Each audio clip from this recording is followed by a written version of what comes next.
The following podcast does have an explicit tag, and boy, have we earned the right to use it.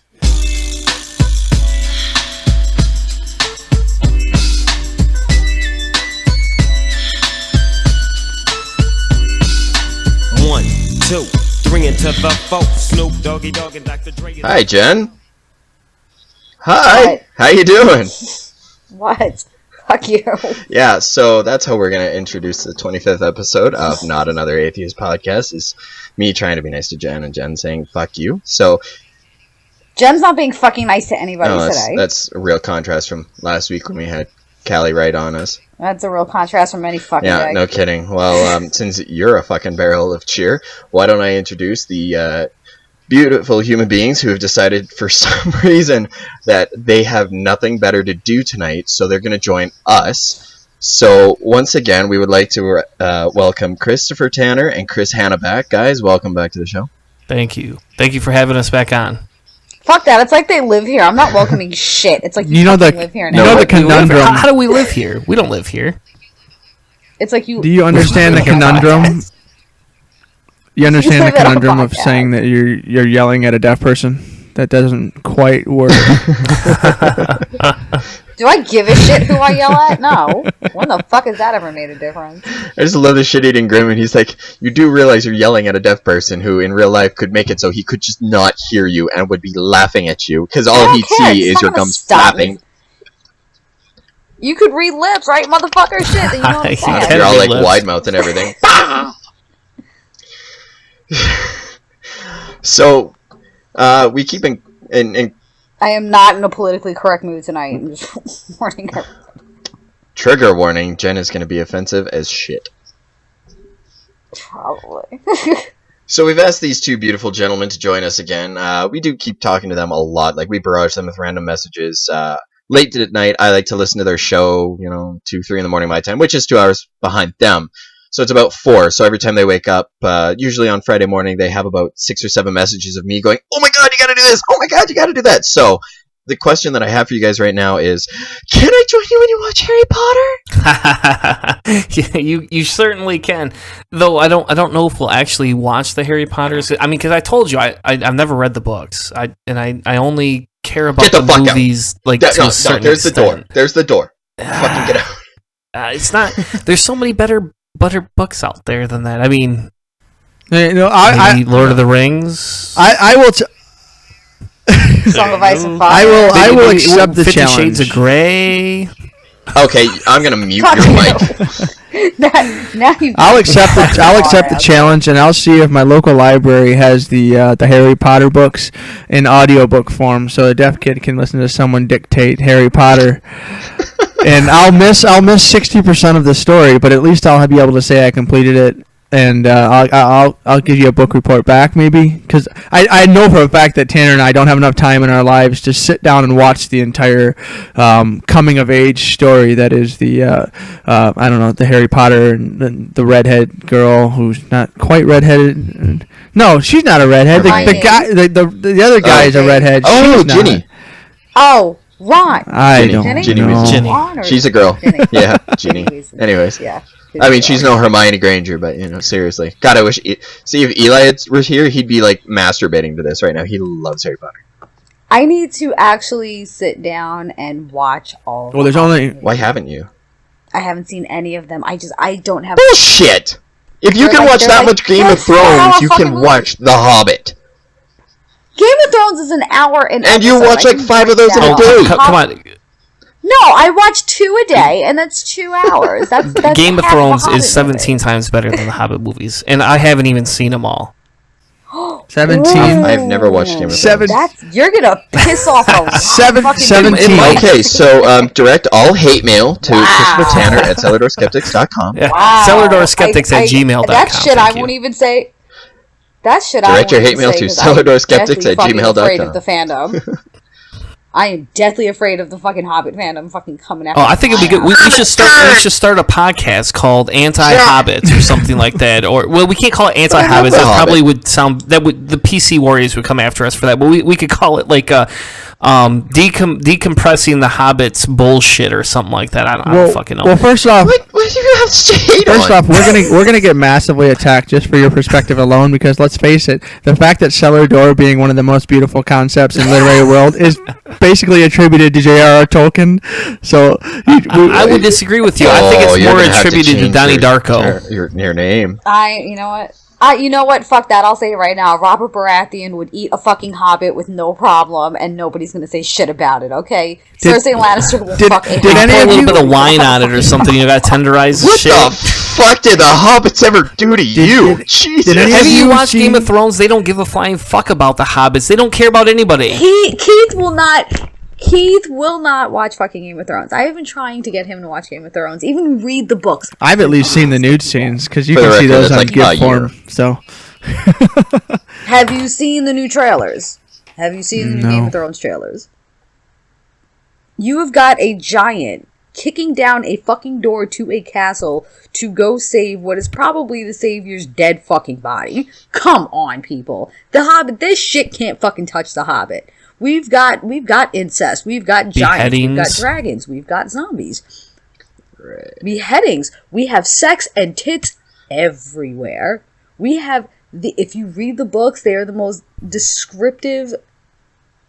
It's just so descriptive about food that it literally makes some lazy motherfucker like me want to get up and cook something. And then there's hot pie. How could you hate a fat kid screaming hot pie in the middle of a battle? that's something that I've heard as a literary criticism for the way that George, George R. R. Martin. the way he writes it. Some people don't like that excessively descriptive writing style. Bret Easton Ellis, my favorite writer, he writes like that too. If you think of the American Psycho stuff, where he talks about all of the stuff that Patrick Bateman does for the way he keeps care of his skin and his hair and stuff. Some people really like that, and some Right. people don't. So my guess is that there could be like this wall that you hit. I have to eat when I read it though, because it fucking makes me Yeah, that makes starving. me I'm squirt just like, gravy. oh my god. That's like your last show I was like, too. this just That guy sounds- was eating on your last show, wasn't he? Jim? Yeah. Yes. Jim and I were. Jim. Fucking, do you know how badly I stuffed my face? Fucking sitting here watching The Walking Dead, eating like sausage sandwiches and fucking cups of tea and chips and shit. I was like, Yeah, we were quite happy to have Jim join us, and as soon as I walked in the door, he's like, "By the way, I made food," and I'm going, "Oh well, I'm not going to argue with that." And I'm sorry, have you ever read the descriptions in A Song of Ice and Fire about the wine? This shit makes me want to be a drunk. I'm like, I know why Cersei's a fat fucking drunk, because this shit sounds delicious. Where the fuck do I get these grapes? It reminds me of Mitch Hedberg Hedberg when he says the other day he saw a wino eating grapes, and he was like, "Dude, you have to wait." God, I miss Mitch Hedrick. I don't eat grapes because I don't consume wine in pill form.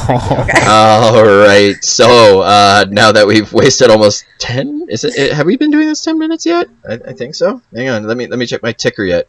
Your dicker? Is that what you almost just 10 You know said? what? I should come Almost on. 10 minutes. I should come on the show, and we should do a complete A Song of Ice and Fire Game of Thrones breakdown after the premiere episode. Ooh, or we could literally do anything else.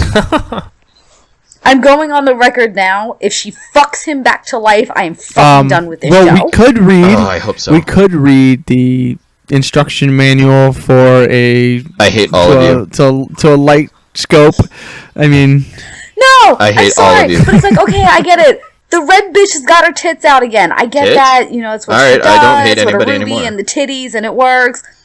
The titties and the ruby and the red hair, and I get it. That's what works. So in the fucking preview, they're talking about Jon laying there dead. They're fighting over his body. And she starts taking her clothes off, and I'm like, I swear to God, if she fucks him back to life, I'm done. I'm done. If we're gonna go with the fact that Azor Ahai and Lightbringer, the sacrificial sword is Jon's dick in the red bitch, I'm fucking Okay, can done I with point this out that we show. are the day we're recording this, not releasing this, the day we're recording this is Easter Sunday, so we're talking about using necrophilia for resurrection. So happy zombie That's fucking resurrection. resurrection day. Well, technically, in We our put the area, it's erection no in longer resurrection. Easter anymore. It's 12:10 here. We have no. That sounds Easter. like a whole lot of you problem. A whole lot of you problem. I'm serious. If that stupid bitch fucks him back to life, I'm done. I'm sending fucking hate mail to D&D, and I'm the only fucking thing I done have with that's it. even Good, remotely so no. relevant to this conversation is there was some guy dressed as Jon Snow White on Reddit this weekend. Oh my god, that was amazing. Fantastic. That was amazing. Fantastic. That was amazing. So now that we've completely decided that the only people who are interested in Game of Thrones are going to listen, now we're going to get back on track here. So several weeks ago, Christopher Tanner and Chris Hanna had a very interesting show going on. It's probably the only show of theirs that I've listened to that made me actually want to throw my iPod across the store while listening to.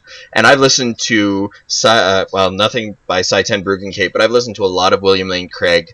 And I gotta tell you, I'm sorry, but that Aaron Furlong, that presuppositional apologist, just his argument style, it boiled my blood. So before we really kind of dive into your debate, Chris Hanna, do you kind of want to pipe in? Because I know this was Tanner's debate, so I want to give you a chance to talk first before he takes over. All I can say, it took a serious piece out of my personal well-being to not say anything when that guy said that evolution is a dead theory.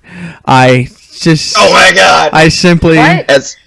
I missed your last week's episode. I'm sorry. I simply...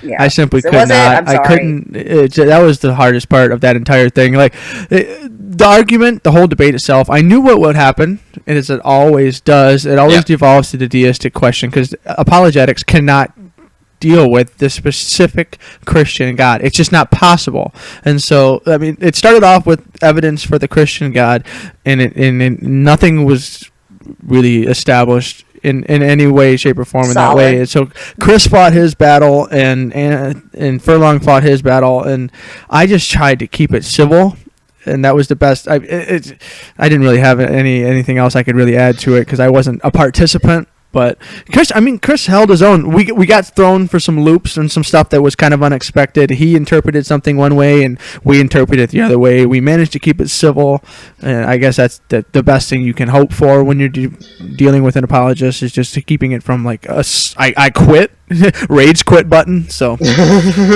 no shit. I'm not gonna lie. When he made that, evolution is false claim, I'm sitting there and I'm going, did I just hear blood vessels in Hannah's eyes all just simultaneously burst?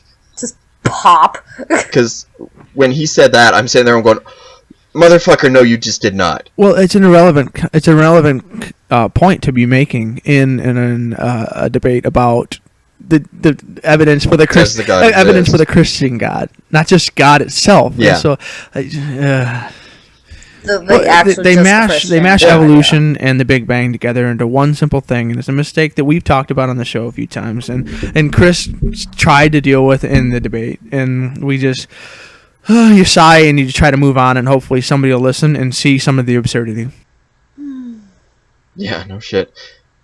But you know that's not going to happen. So, Tanner, why don't you talk a little bit about presuppositional apologists? I know I'm kind of putting you on the spot, but you're probably a lot better at explaining what their stance is, because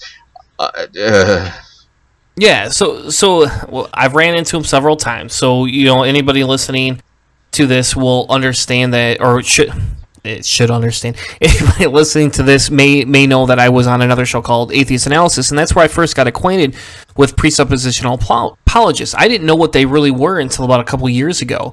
And then when I started the show, we started doing this thing called Conversation with Christians, and we just invite random Christians on. Nobodies. These people were literally nobodies. And that's kind of when this came out, and all of a sudden I was like, oh, holy shit, a presuppositional apologist is somebody who basically presupposes that the Christian God is true. And they believe this because the ultimate presupposition can't be defined without God's knowledge, right? Without being granted that knowledge. And what can grant you that knowledge? Right. A supreme being, right? Circular. Right. It's a circle wow, thanks jerk. for beating me to that, you Tourette's-laden asshole. It's a I circle thought you jerk. were deaf. He is deaf. That was my exact interpretation, because I mean I've heard some debates with presuppositionalists. I don't know if you guys have listened to Barroom Atheist with Bill and Susie Robbins. They did a segment on presuppositional apologetics, and all you can really take away from it is that you're not going to win against them. Number one, you're not going to win, and they used the Star Trek analogy where Data, he played properly and he still lost, and then when he stopped playing to win, that was when he quote-unquote won. And basically Bill said you have to use those tactics of you're not trying to win, you're just trying not to let them win, and that's it. Yes. Is my takeaway, because they use the ultimate circular reasoning. They go, well, we know this because God exists because we know God, ipso facto, God. Yeah, and if you ipso facto because God. And if you listen to the debate that actually comes out, I mean, I'll be honest, he tries to stay away from that presuppositionalist take for the most part. He tries to not pigeonhole himself, but towards the end it comes out because, at the beginning of the debate, I was kind of thrown through for a loop because the original setup that we had for it was completely different than what we went into it. And the first point, if you actually listen, and we didn't edit this out, so anybody listening that wants to, see that episode, we didn't edit this part out. We actually went into it, we went into question and answer time to begin with, like right off the bat. He wanted to do that. Oh. He assumed I would just let him ask the questions and I would have to answer, which is true presuppositionalist style. That's what the fuck they do.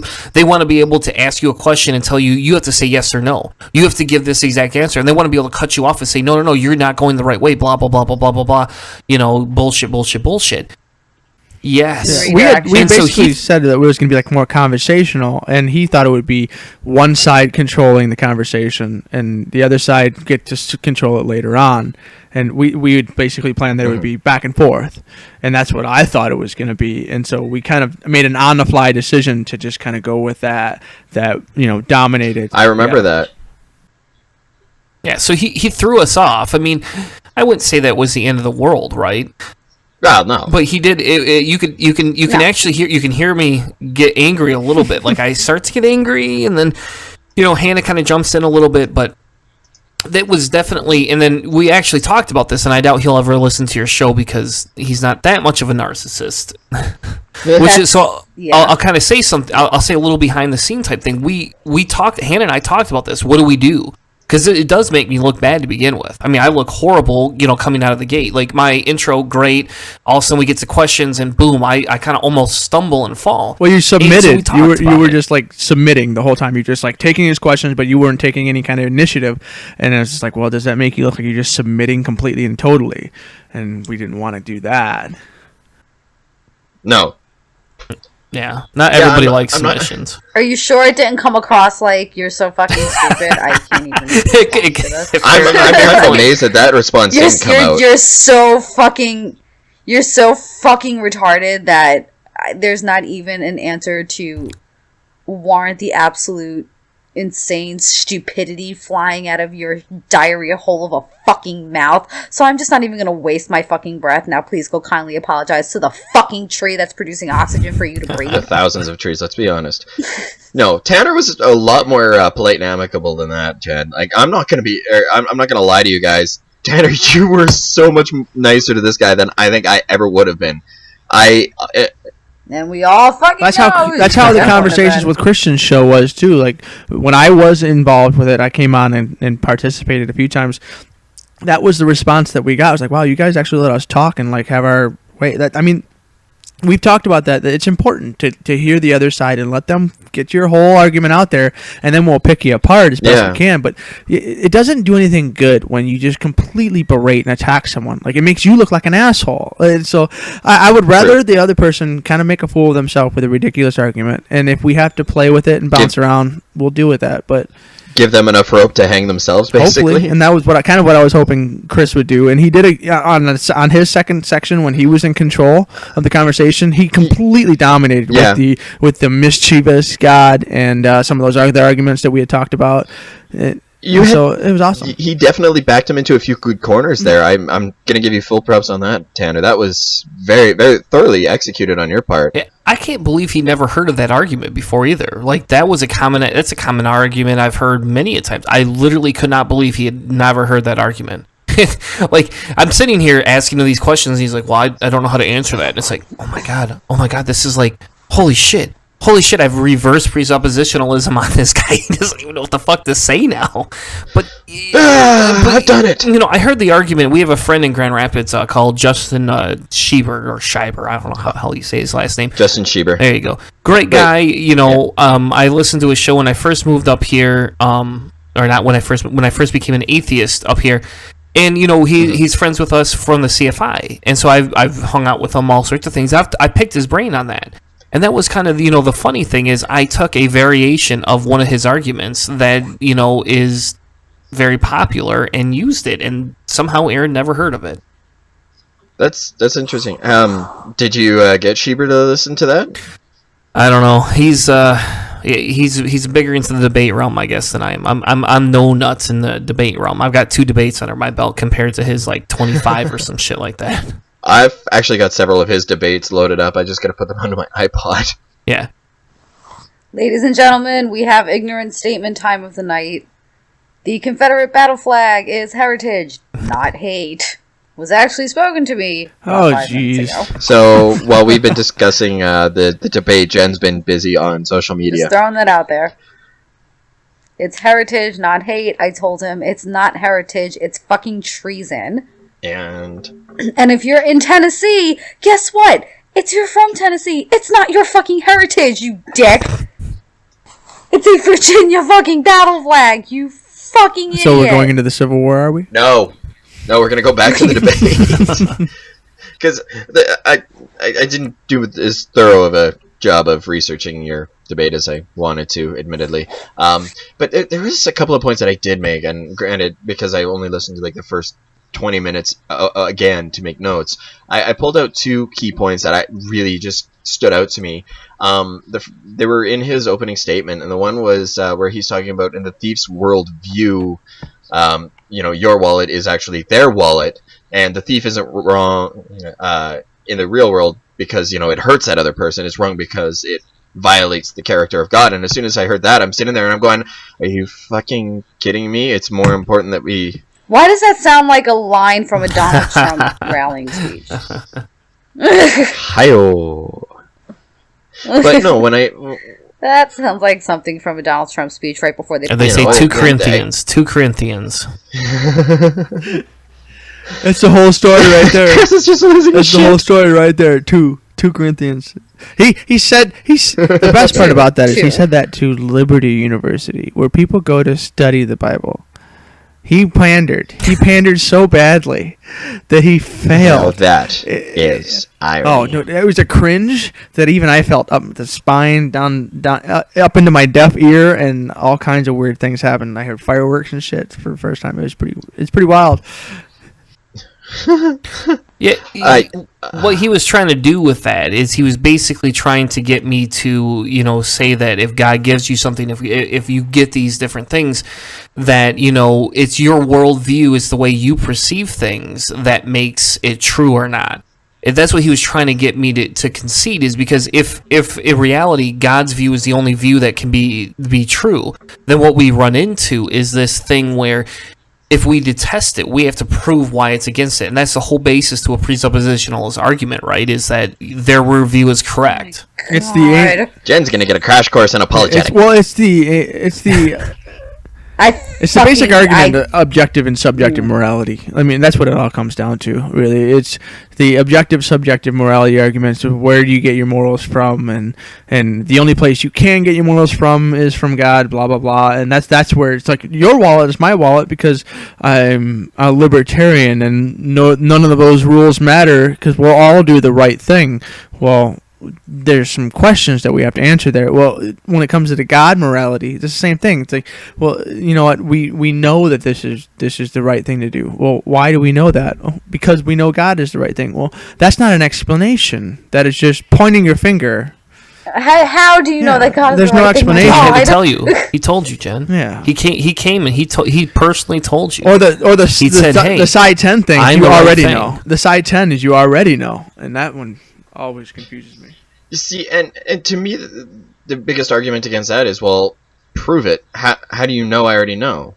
I mean, I have a napkin here that says you already know this napkin is the one true napkin. I mean, how can you prove it? I have a sim sitting here talking to a fucking alien about a puppy. How the fuck do I know that? Because the Bible has evidence that shows you that it is true by telling you that the God is the only one God. And so...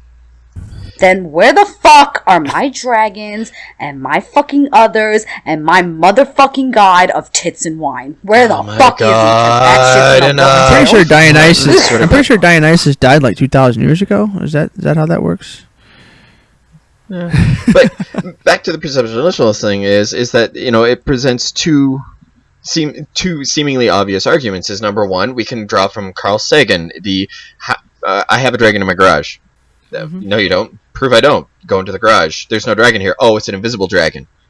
And basically it's just pushing the goalpost until basically it reaches such ambiguity that it doesn't matter, almost as much as Russell's teapot. Yeah. And then, just replace Allah for God, even though Allah is the Arabic word for God, and the Quran with the Bible, and say, all right, prove the Quran isn't true. Prove the Torah isn't true. Prove the Book of Mormon isn't true. Prove Scientology isn't true. How do we know yours is true? Right. You and I are atheists to almost all the exact same gods, except for one.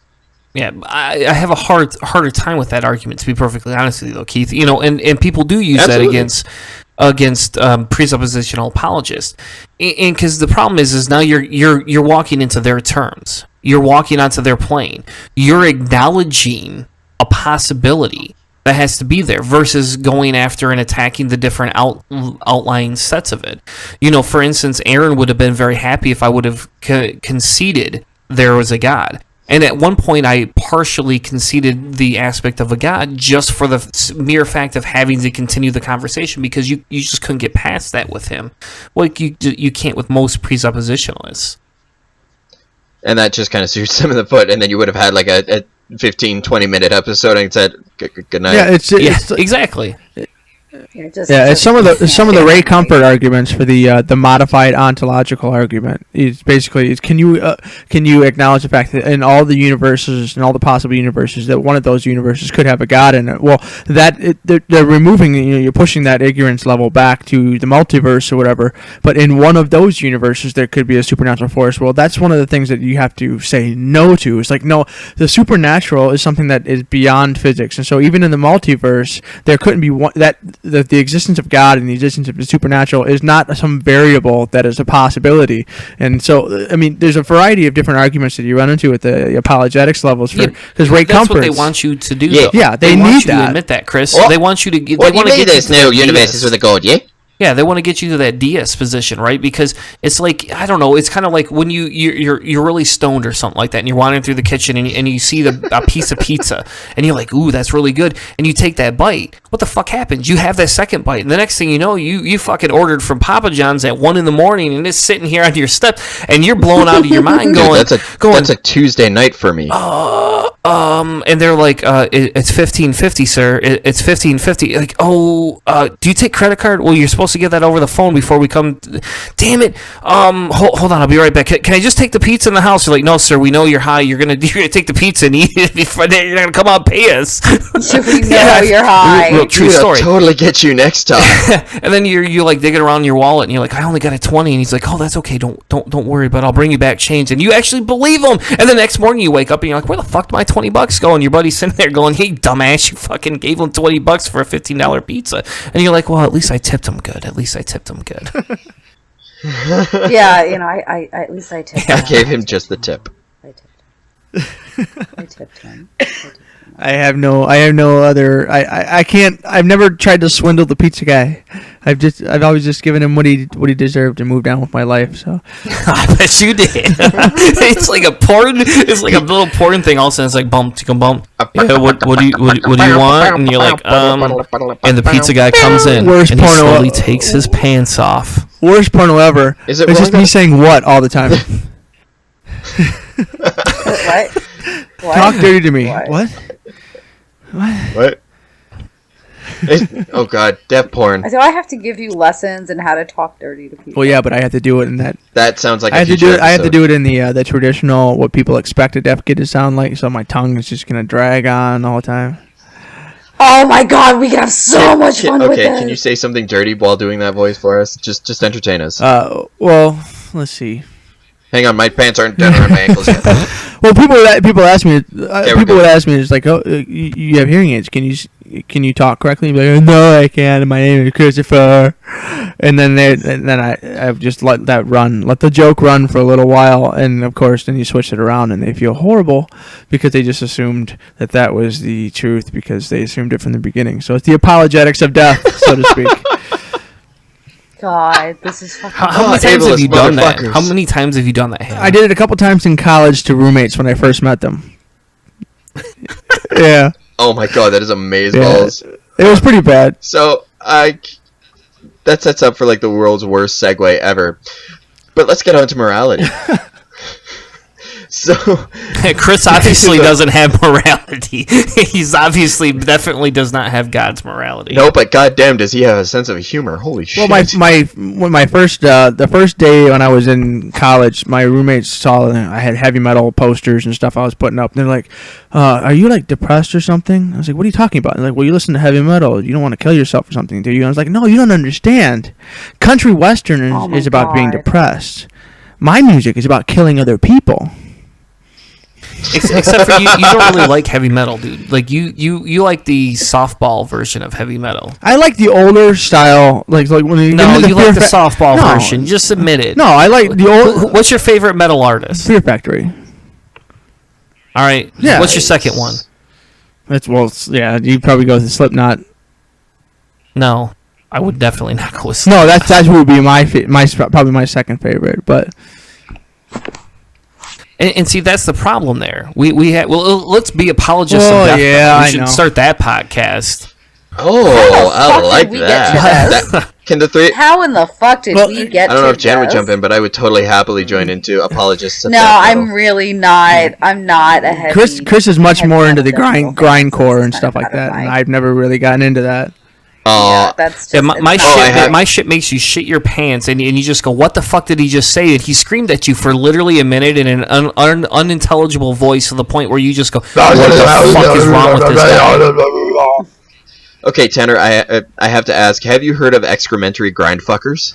Yes, 2 albums. Two albums. They have 2 albums of your money. I might actually have more.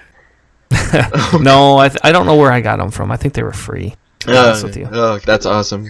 See, I listen to that music that you sit in a corner and you're like, I had no idea I was capable of feeling what I'm feeling right now, and I don't know why I'm feeling it, but I know I am. I listen to that kind of music. So, at one point in the debate there, So, go fuck yourself, you fucking dismissive shit. Well, because it was either that or it was about to go depressing. I get it. This is the shit we pull on this show. Anyways. I'm going back to The Sims. Fuck you guys. I like. Oh, are you gonna block everybody in and then set the house on fire? Name them Chris, Christopher, and Keith? you need Astrid. Oh my god, okay, I'm gonna reveal just how far my obsession has gone. All of my Sims characters are named after a Song of Ice and Fire. Okay, I'm gonna have to mute Jen's microphone. The funniest thing is that Ned Stark and Oberyn Martell are married. Okay, so who cares if Stardust is polite to Stardust? We are all Stardust. Who cares if we are polite to each other? It was the one argument that he presented. Oh my god, my cat just camouflaged into the blanket. I didn't see her and I almost killed her. Wow, what are you doing on your couch that you can kill small feline creatures? She is 3 knuckles deep. That I have on. So sorry, she's so tiny. She's so tiny, and she blends into the pattern of the couch. And I just kind of like threw my fucking ankle over. Jen, you may have just created a new heavy metal band, Feline Fisting. That might be 4 knuckles deep. Oh fuck. So Tanner, who cares if Stardust is polite to Stardust? Yeah, fair enough. Obviously, nobody is. I mean, that's. I'm done. I'm fucking done. You're okay. If we're going back to the debate, you're right. He said that at one point. It was basically like, well, where does your morality come from? How do you distinguish yourself between, somebody else? And I'll be honest, I'm a objective moralist, but not in the same way that he sees objective morality. He sees objective morality as absolutes presented and only revealed by an absolute authority, whereas I don't. Okay. I don't see it in that aspect. So where's your absolute come from? For him, I don't have an absolute. Well, you said you're objective, like Obi, not objective. Subjective. Doesn't equal absolute, Hannah. So do you follow Sam Harris's moral landscape then, in terms of, some definitions of various terms pertaining to morality can shift over time? Yes. For example, the way we define health now in, say, 100 years might define somebody who's near death. Is his example? That's what you're saying? Yes, in a sense. The way I explain it is the way I see it, I guess, is this. And I'm open to being wrong and for somebody to challenge me on this, except for Hanna, because he's never right on anything. Oh. But shots fired. The way I see it is if you look at it, you go, okay, so you're so intelligent, right? And the more we evolve, the more intelligent we become, which allows us to use different tools and which allows us to live longer. We have medicine, yada yada yada, science. And so the evolutionary side to that is there is a morality that exists, and the more evolved we get, the more we have an ability to actually see and understand and treat people nice. So for example, 150 years ago, 200 years ago, gay people were icky, right? People hated it. There was gay people that existed, but people weren't intelligent enough to understand what it was or what the difference was. They were still living in I guess I would say an unintelligent time compared to what we are now. And now we understand the science behind it. We understand how we see things. So the morality didn't change. 200 years ago, it would still be wrong to stone a gay person, the same way it would be wrong today. The difference is people weren't intelligent enough to understand it back then, whereas now we've gained the intelligence. So it relates to your health thing. We could be on the verge of dying right now. I mean, if you ever see me, I'm fat and fucking, I drank a lot and, I smoke weed and I probably am not the most attractive individual in the world, but in that aspect... I'd still do dirty things with you, just saying. Oh, there you go. Well, thank you, Keith. I'll write you down. You're pencil welcome. that in for when I can't get anything later. Anyway, so... Yes! I'm a last resort. You're a last resort. If we're the last two people on the earth, I mean, what the fuck would we have to lose anyway, right? I look good in a wig. I've got long legs. I'm done. I'm done. I am done. I do not have the right appendages. To Jen is just going to remove herself and nothing but the hashtag logs on to Pornhub. That's basically that's all she's got. I'm going on Chatterbait. Fuck that Pornhub, you old school shit. Only if while you're on the air, we want to see how this goes for you. We need screen share is what I'm saying. We need subtitles for the deaf kids in the audience, so. Splurt. It would just be a lot. Oh, if you want to see some horrible things, read the subtitles. Mac and cheese stirring sound. Wet noises. Yeah. Oh my god. That took a few seconds. Oh my. It's like the bad closed captioning on television shows. You just hear sounds of macaroni and cheese stirring. That's horrifyingly specific. I've never run into that. I mean, I live my life in subtitles, and I've never heard anybody go, you know what, that there is mac and cheese being stirred. Oh yeah. If it doesn't sound like you're smushing cottage cheese, you're not doing it right. If you put cottage cheese and a vagina discussion anywhere near each other, you really need to reevaluate who you're fucking, Keith. I was actually making a blowjob reference, but that works too. That's disturbing as well. Why am I the only person who's seen that meme? Hanna, back me up. You're a pervert. You've seen half of this shit. Yeah, but I was just thinking about how we talked about on our own show with this big giant science word that Tanner actually managed to say right, and it was all about the ear, nose, and throat, but it involved sexuality, so it's just the best thing I could just... you'll hear it on the show when we publish it. Why am I envisioning an angry dragon right now? Do you guys know what an angry dragon is? Is it anything like an angry pirate? Similar. You have a girl go down on you come in her mouth, and then jam her fucking throat all the way back so that when she coughs, the sperm comes flying out of her nose. That's disgusting. Dragon. That is... you broke up there for a second, Hanna, and I come back to So, I think we've about covered that. Why don't we, we're going to take a bit of a break here and hear some words from a good friend of ours, okay? Are we really taking a break? Okay, I think Chris may have had a stroke over there. Oh, no, he was just rolling over laughing. Literally, break? he was I'm going to go take a real break, okay. too, then. Leave it up to Jen. We'll be back after this short message. Looking at the floor, reevaluating all of my life choices.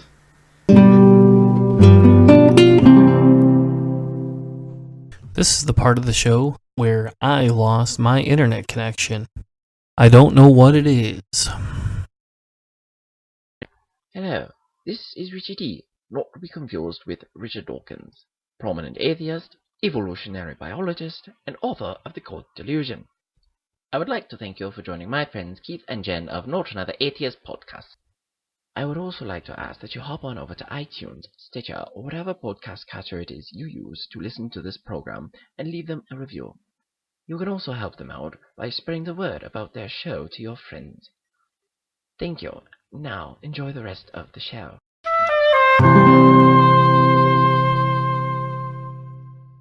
Whoever appeals to the law against his fellow man is either a fool or a coward.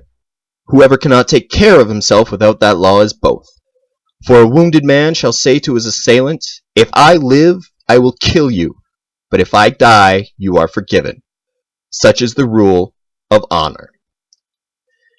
Fans of metal band Lamb of God might recognize those lines as the opening to the Song Omerta. They come from the Mafia Code of Silence about criminal activity and a refusal to give evidence to the authorities. The main tenets of this code is simply to put enforcement of justice on the individual regardless of consequences. This system of justice is founded solely on a punitive, vengeful model, one which perpetuates the cycle of violence by creating a revolving door of victims and assailants. That model also encourages individual violence in lieu of establishing a social structure to rehabilitate or at least remove dangerous elements from society. It should be pointed out that at its foundations, this is a battle between emotional responses and objectively beneficial responses. How do we approach justice? At what point should we separate our own emotional desires for revenge and a desire to see growth and maturity for society? We have a beautiful article by Sarah Morehead that touches on this subject in light of the assault upon Jared Fogle during his incarceration. She seeks to denounce the collective cheering on of this violence by pointing to other complication it gives rise to. She claims that such outpouring of support for the violence taken against Fogle makes violence socially acceptable and even a normative response. This aspect of our humanity is what we are about to delve into, and I present the case to my co-host Jen and the guests Christopher Tanner and Chris Hanna, all of whom, unlike myself, do have children. They have a perspective that, quite frankly, I just can't understand. So, is this just representative of an emotional response? Or does this type of violence provide something relevant to our society at large? I'm for death penalty against fucking child molesters, so there's my answer. I gotta have to defer to Chris for a moment here on this one. He's been a father a lot longer than I have, and I'll just kind of weigh in as best I can. All right, so I am against the death penalty for him no matter what. I'm against any sort of violence against them outside of what is dictated through societal norms. So, for example, if we all voted, or 80% of us voted, that child molesters should be put to death, then that would be the way I would run with it. I may not agree with that. I wouldn't vote for that myself, but I would at least accept it as that's the societal norm. I don't see violence perpetuating violence helpful in any circumstance. Well, for me, and this is the same thing that comes with mass shootings. The same thing that comes with people who intentionally do harm. Is there's something wrong? There's a problem here. We have a psychological issue. We have a mental problem. We have something that society is not able to properly take a look at, and unfortunately, no. But they have taken a look at predatory child molesters, and they have determined that their brains are wired differently. There is no curing a pedophile. I'm not talking about curing it. There's something in their brain that makes them prey on innocent small children. And innocent children. We're talking brain chemistry here and something along those lines. So basically you're saying that like anything that's a standard outlier, they make it violent and destructive. Like that's just an okay to just erase that thing. You know, the cold-hearted evolutionary trait. This is a non-beneficial trait to evolution. So just cut that limb off the tree and move on. When it comes down to preying and violating and torturing. Well, see, that's the fun part about evolution is it doesn't care about your emotional response. Well, good. Then we wipe out what's going on there, and maybe shit will evolve to where it doesn't program people that way. I have zero fucking sympathy. Oh, I know, and most people, children. None. I don't give a shit. Most people would agree with you on that. I don't give a shit if it's a brain dysfunction. I don't fucking care. You harm fucking children, you're done. It's the same thing with fucking animals. If you can look something in the face and harm an innocent, defenseless fucking thing and get joy from it. I don't need you in the fucking gene pool. You can go. Well, there's issues with the absolutes along those lines. Like, I mean, what constitutes as harm, what constitutes destruction, what constitutes as anger, and intentionally. What you hurt and maliciously attack a literal defenseless thing who was not on the same. I know. I'm not saying any of these things are good, but and then a child. It's the absolute. To where you sadistically and psychopathically groom fucking children. No, I can do without you in the fucking gene pool. Yeah. Goodbye. Perfectly. And that's basically Goodbye. the quick response. The emotional response is to just say, no, we don't need those pieces in the gene pool. Or, you know what? Let's put them to good use. Let's submit them to fucking science labs and run fucking tests on them. And see what the fuck happens and what's going on with that brain. And let's see if we can fix it that way. So, Jen, did you take a chance to read the Sarah Morehead article? No. Okay. Well, on it, she actually... No, I'll say that flatly because this is something that I'm extremely passionate about. We actually had a child molester, a very well-known, nationally known one in my family. So this kind of is I wasn't affected by him, but this was a very national kidnapping and child molestation case. So I see things very differently than somebody with an outside point of view would on it. Okay. Well, in the Sarah Morehead article, she shares a Facebook post of hers, and I'll take a couple of seconds to read this because, again, I don't have kids, so my opinion is simply from somebody who, has no experience with the emotional impact of something like this. So I'm just going to kind of interject with bits from the article wherever I can, and maybe try asking what I hope would be thought-provoking questions whenever necessary. And we'll see if that happens. You're hilarious. Okay, so her I meant from me. Well, we have to make sure that we do the Ace Ventura. That's all I got on that one. Okay. So she shares a Facebook post of hers, and I'm going to read that right now. We accomplish two things when we let the rhetoric of "they deserved it" occur.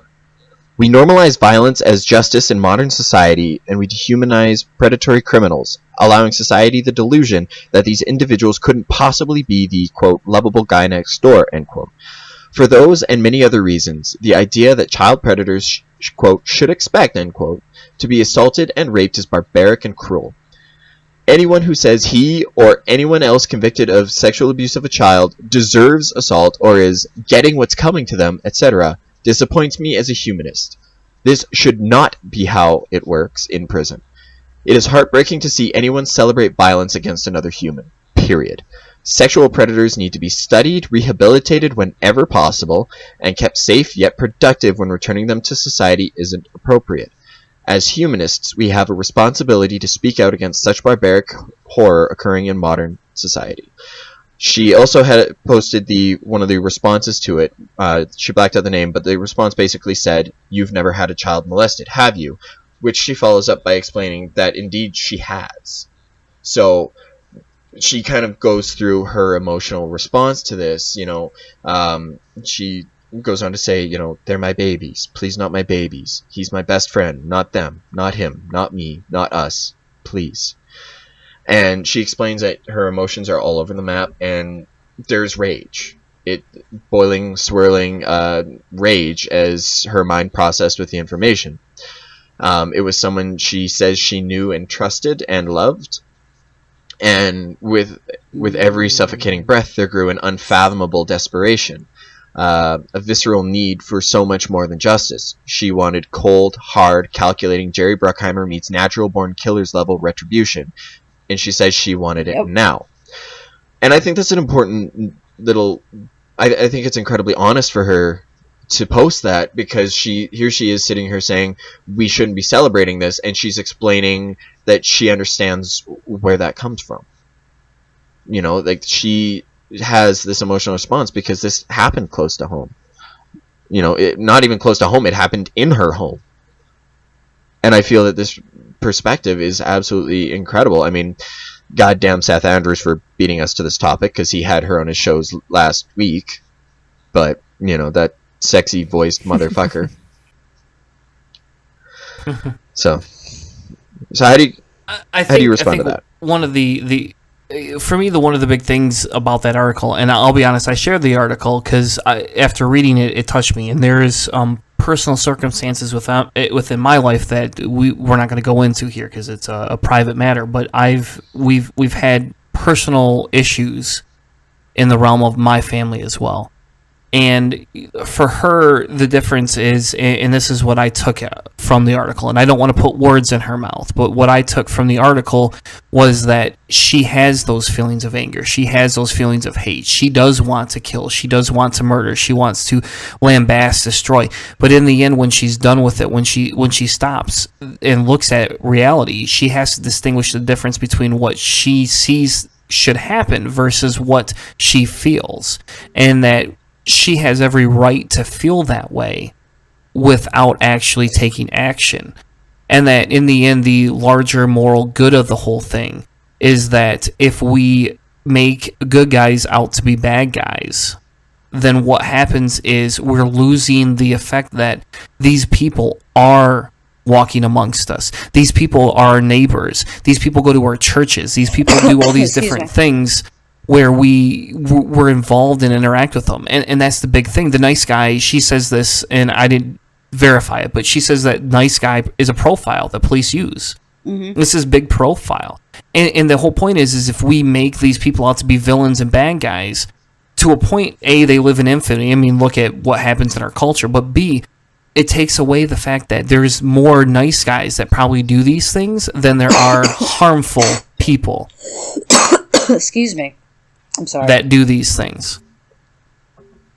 And that's the biggest thing I took out of her article was that we can have the anger and we can want to do it, but if we don't stop and look at, well, by doing these things, we're demonizing them and making them bad people, we're going to overlook and do more of a disservice to future children in this realm than we will by destroying them. And that I do understand. I absolutely do agree with that, and I do understand that. Because it's not the creepy old man that runs around the neighborhood that, you know, a lot of the time you don't have to worry about. It's the neighbor. It's the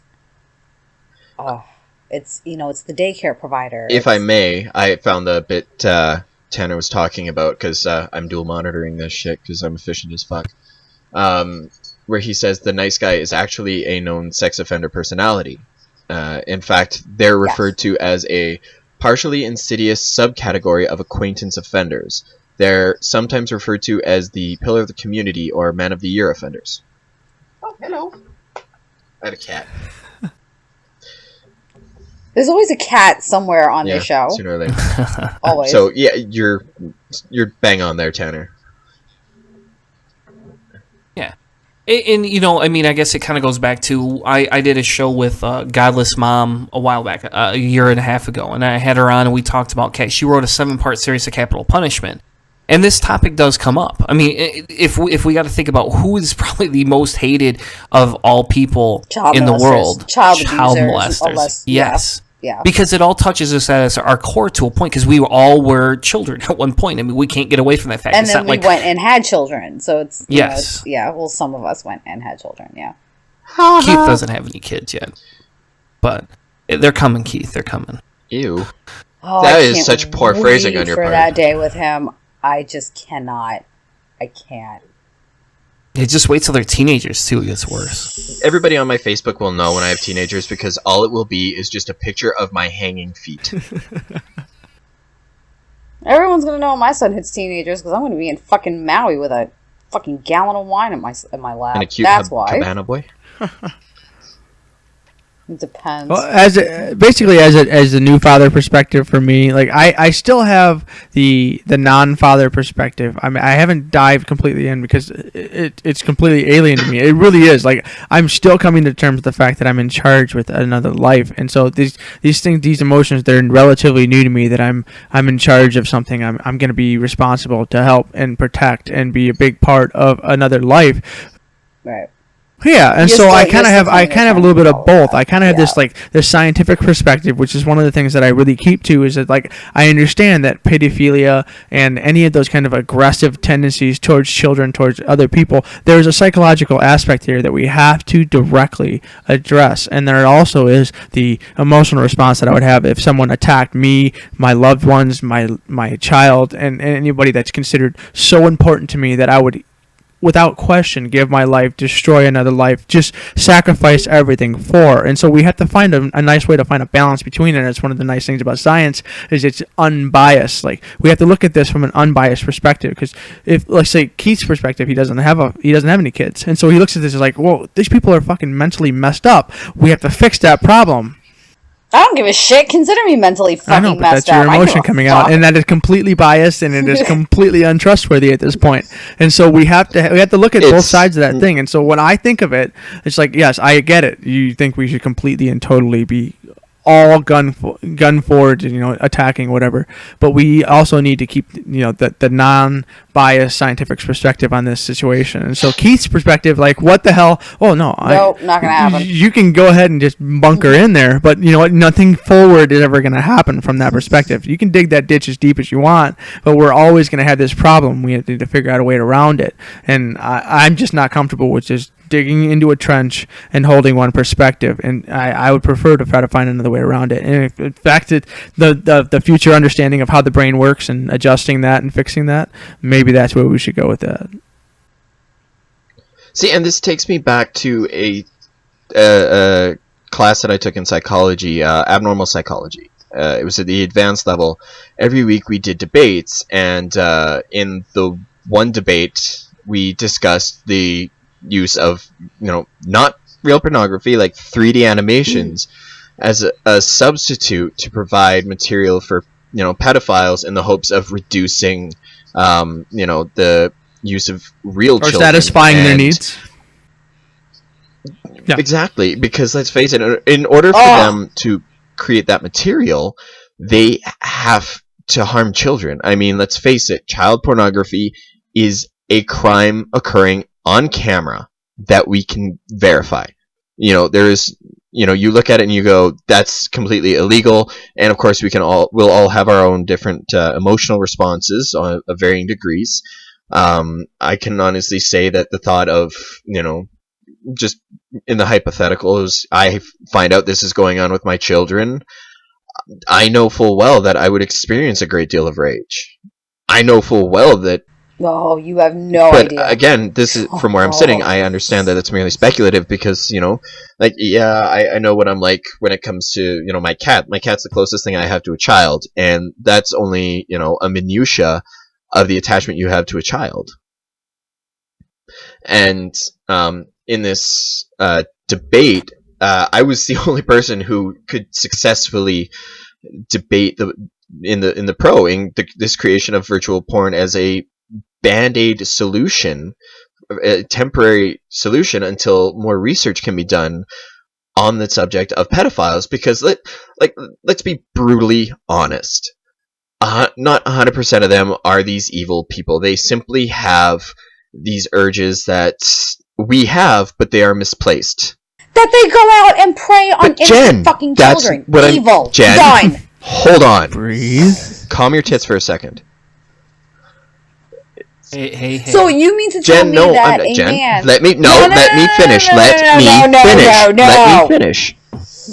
What I'm saying is that This is the wrong day for me to cover this not topic. all of these people are the ones going out and doing this, and I'm not going to excuse the attraction. I think it's sick and wrong. However, I understand there is a human, and there is something wrong with them. I do come into this with a background in psychology where I have to extend a degree of empathy to somebody who they are goes outside of social norms. And I completely understand. And if you don't act on it, then I don't have a problem with it. If you are not actively participating in viewing child porn and preying on fucking children, but that's that's not the majority of them who are the perpetrators.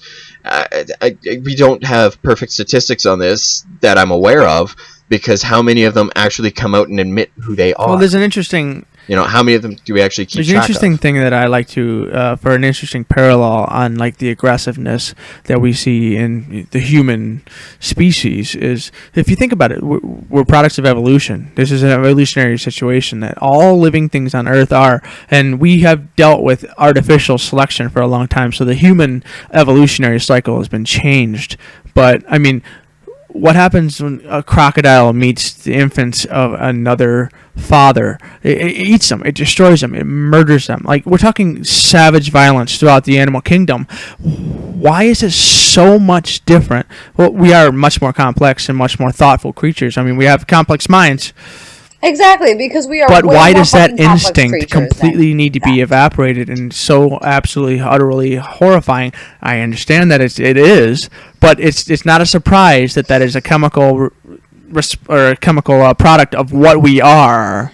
Because no. Because an alligator going to eat a fucking child is feeding themselves and survival. A fucking pedophile that is going to rape a child, there is no survival instinct to that. There is no The instinct to reproduce. It's a chemical impulse. It's a miswired instinct. You can't produce with a fucking child. No. You can't even fucking break this shit down scientifically. Yes, you can. Because because the instinct to produce comes from a whole shit ton of other factors, to include pheromones, which are not produced strongly until we reach fucking puberty. So what fucking sick fuck is gonna tell me that some prepubescent fucking child is pursuing his drive for reproduction? No, the drive for reproduction kicks in with a multitude of things that happens with human beings of the age of puberty, that have reached fucking puberty. So what the fuck is some asshole gonna tell me that he raped a fucking 6-year-old's gonna it's reproduction? Well, what does a 13-year-old Fuck tell you. us then? Because we have a situation here. It It says, derives- when does puberty start for girls? It ranges between 10. Well, in a state goes of into nature, 17. I mean, that's when you could potentially start. But we have been no. Sometimes conditioning overrides instinct. You will never override the instinct to survive, to feed yourself. We have been conditioned for generations upon generations upon generations, for fucking eons, that innocent children do not produce children. This is what we have been conditioned to think. So don't fucking tell me that coming after some fucking child is a basic instinct. Coming after a to child fucking is not reproduce. the instinct. The instinct is to reproduce, is to acquire sexual gratification with a partner. How one acquires that partner, that's where the problem is. Oh, then lock them up in fucking labs and study them. And see why their instinct to reproduce is triggered by children. Have you read Lolita?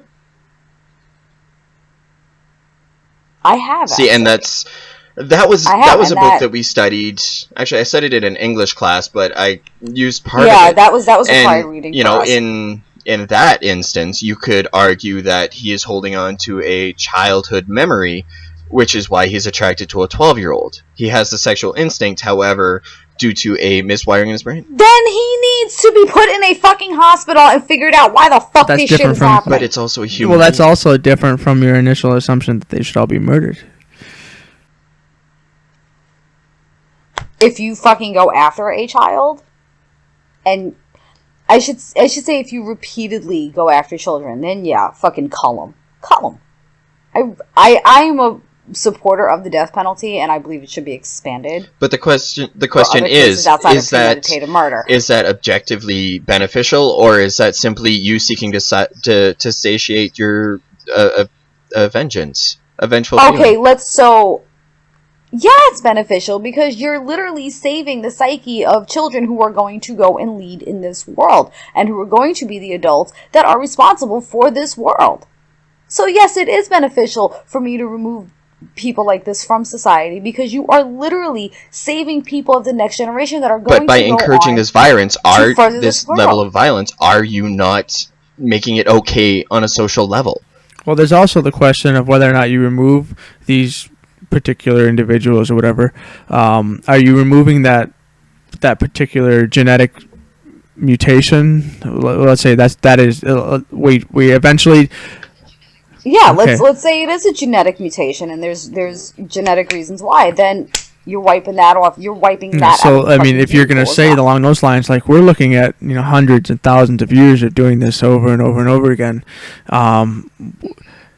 Yeah. Well. Okay. Well, if we have to deal with that situation, then I mean, why not try to find a way to control the environment and use the adaptive environment? Okay, so let's take the people that come to us and say, look, these are the desires that I'm having, and I know that I'm going to act on them. Let's start fucking studying them. People that fucking just predatorily go after kids, bye. See, and that represents a whole different subsect of humanity, though, because those types of people arguably possess their own range of issues and complications. I mean, they just happen to be these types of people who have this miswiring that results in an attraction to underagers. Then let's put them in a place where they cannot fucking harm children to figure out why they do. Keith, I mean, to a point, Jen has a point. I don't agree with her on murdering them, but to a point, she actually has a point. Just because it's biological doesn't make it right or wrong. I mean, look at it. There's people that want to murder people that you could just say the same thing. Well, they just have a biological. They're normal outside of the fact they randomly want to murder somebody. Yeah. You could say the same thing. And so, yeah, I'm glad that biology comes into it, but that can't be the only factor here. We have to look at cause. No, that's and not what I'm intent. saying. I'm not trying to pin it all on biology. But I mean, we're coming now to an age where fetuses are being tested for genetic abnormalities, and that we're learning how to manipulate that. So let's have these people that come, instead of having this virtual reality child porn fucking program.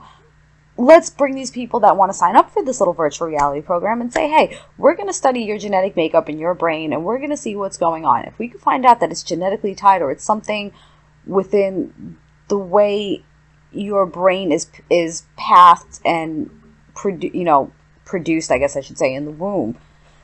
Since we're on the verge of this technology, why don't we combine the two and kind of fix shit so that people aren't bored with these kind of desires? And it's not a I'm just attracted to children. This is a predatory instinct. Yeah. Pedophilia is a predatory instinct. This is the part in the biological argument that people tend to blow past all the time. This isn't just a sexual attraction to children. This is a predatory fucking instinct.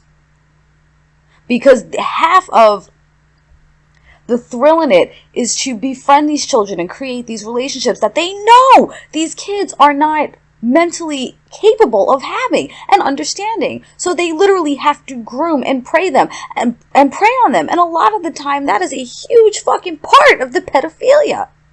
This is a predatory fucking instinct. This is beyond All I can say is that the reproduction. number of people who act on it is in a minority. I will statistically say that. Like, I will say that. They're the minority? Okay, then there's the cult group right there. You act on it, boom, boom, bye. So it's clear we've definitely demonstrated the emotional response. We've more than had that demonstrated, and we've also had an attempt at the logical, more attempted rational response, we'll say.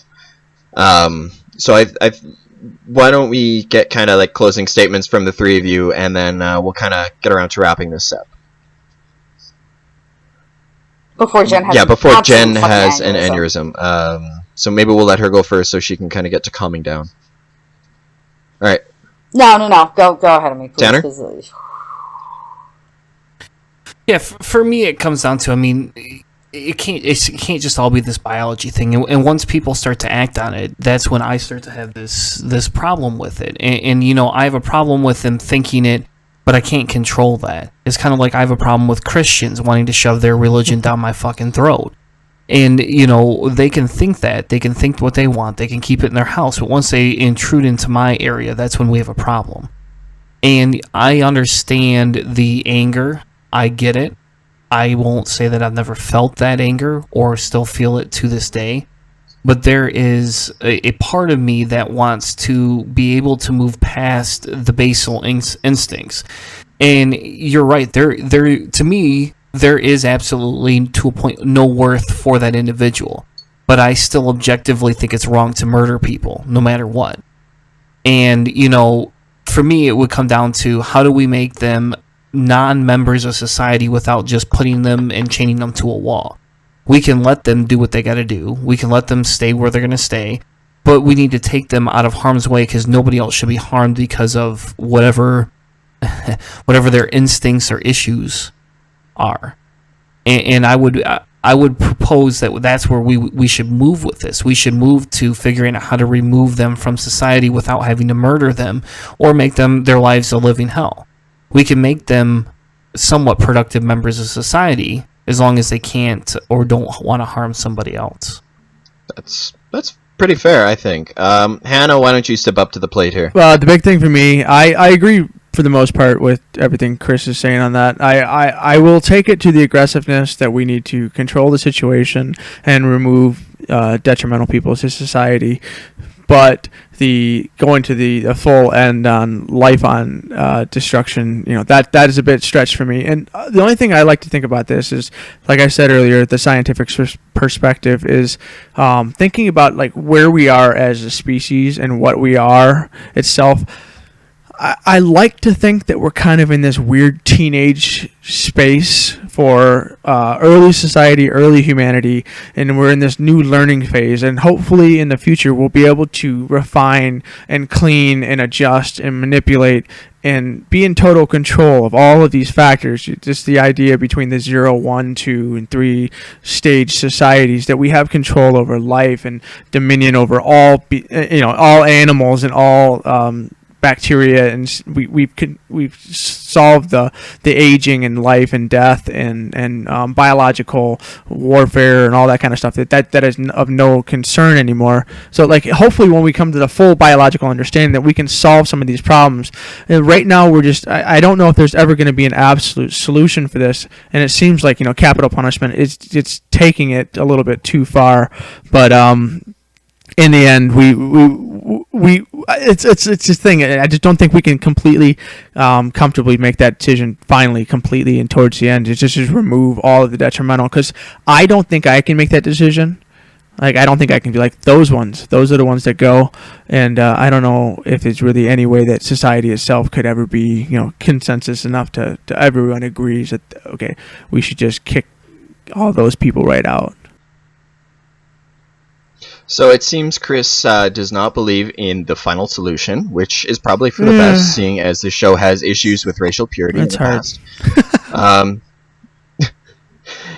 When you get around to listening to our the episode before our 1-year anniversary, the episode we have Eli on to talk about safe spaces, we really get into racial purity. It's hilarious. It's hilarious. So Jen, without getting too heated, why don't you give a final thought, and then we'll get the boys their contact info, and I'll wrap this up with what I think is a really interesting quote.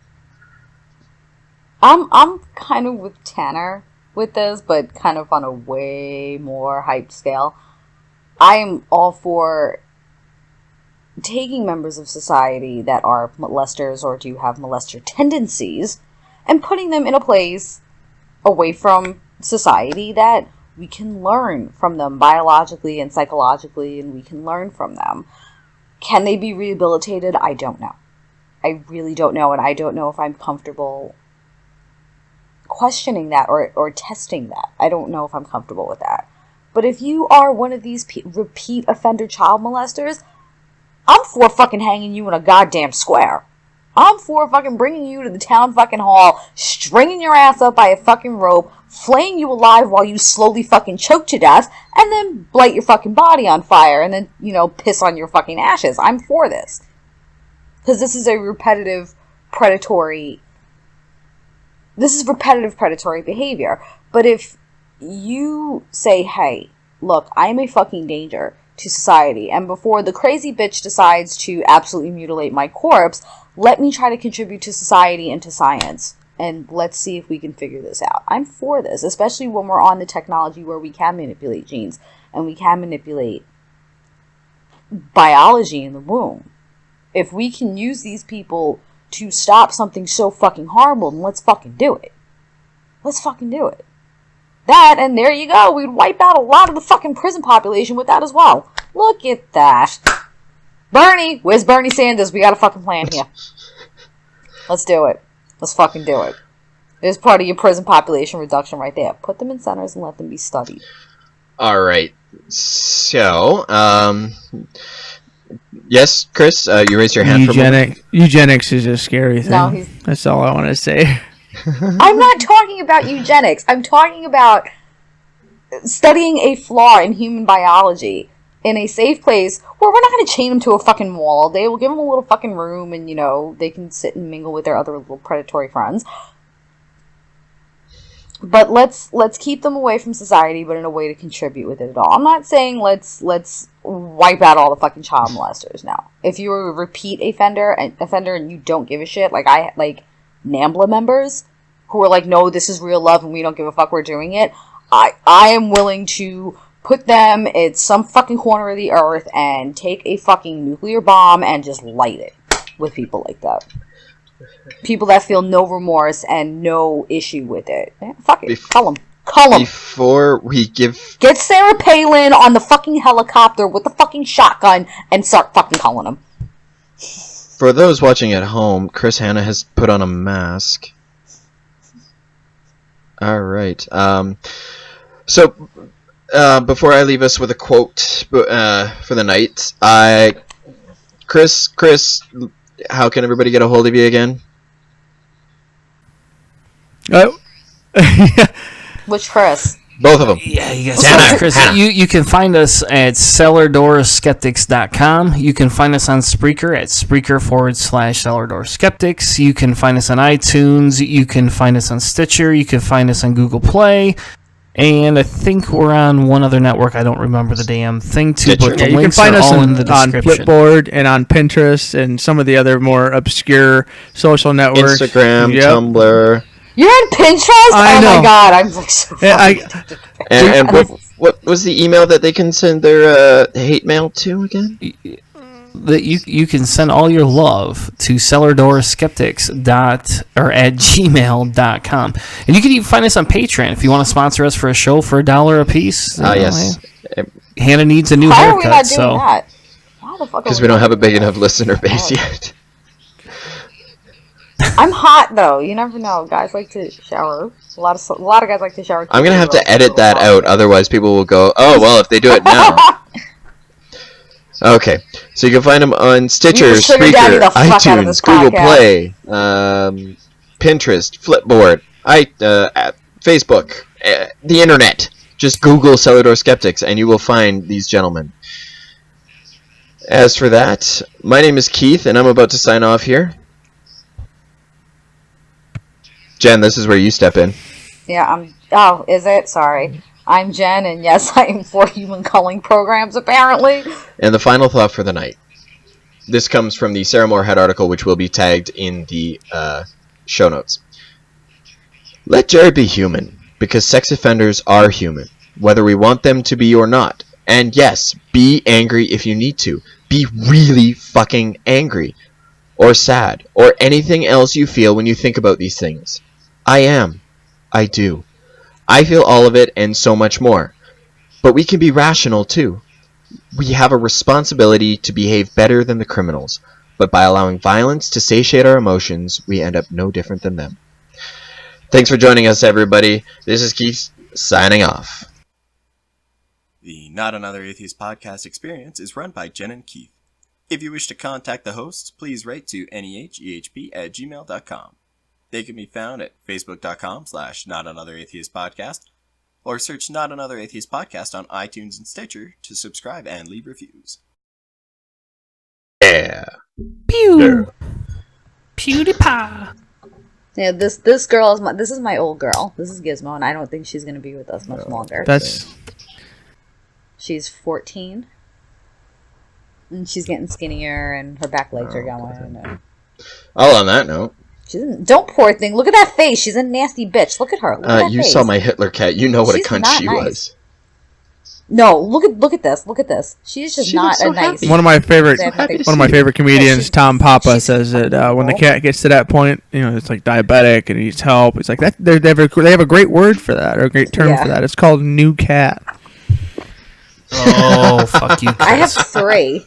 Oh no! My dog's diabetic. I've been insulating that fucker twice a day for years. Yeah, what's I heard about that. Wow. what's the R value you've been using on him? What? Ah, damn it! Nobody else gets science jokes. You just said you've been insulating your dog, and I asked what the R value is. That's the insulation constant. Yeah. I don't fucking know, jackass. It's a No. 70-30 solution. It's Evelyn. I'm not talking about actual insulin. I'm talking about insulation, the pink shit in your walls. I think you made that joke on the show when he brought that up. I'm not gonna lie. I remember this. That's a horrible joke, Hannah. Don't ever talk to it again. That's just awful. That's what happens when you're a scientist. You're awkward at life. No. And I'm sitting here Yes, torturing yes, you are my very asshole awkward, for Hannah. We years. get it. I'm just patting her head. I hit the stop button now. I'm picking up my panties and I'm going home. Okay.